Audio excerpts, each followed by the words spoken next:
An infinite amount of mathematicians walk into a bar. The first mathematician orders a beer.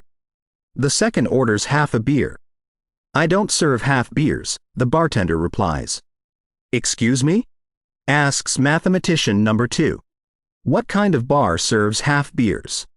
The bartender remarks, "That's ridiculous." "Oh, come on," says mathematician number 1. "Do you know how hard it is to collect an infinite number of us? Just play along. There are very strict laws on how I can serve drinks. I couldn't serve you half a beer even if I wanted to." "But that's not a problem," mathematician number 3 chimes in. "At the end of the joke, you serve us a whole number of beers. You see, when you take the sum of a continuously halving function." "I know how limits work," interjects the bartender. "Oh, all right then." I didn't want to assume a bartender would be familiar with such advanced mathematics. "Are you kidding me?" The bartender replies, "You learn limits in like 9th grade.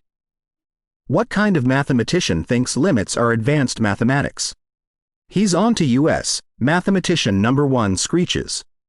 Simultaneously, every mathematician opens their mouth and out pours a cloud of multicolored mosquitoes. Each mathematician is bellowing insects of a different shade. The mosquitoes form into a singular, polychromatic swarm. "Fools!" It booms in unison. "I will infect every being on this pathetic planet with malaria." The bartender stands fearless against the technicolor horde. "But wait," he interrupts, thinking fast, "if you do that, politicians will use the catastrophe as an excuse to implement free healthcare. Think of how much that will hurt the taxpayers."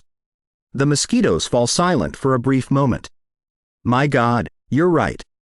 We didn't think about the economy. Very well, we will not attack this dimension. For the taxpayers." And with that, they vanish. A nearby barfly stumbles over to the bartender. "How did you know that that would work?" "It's simple really," the bartender says. "I saw that the vectors formed a gradient, and therefore must be conservative.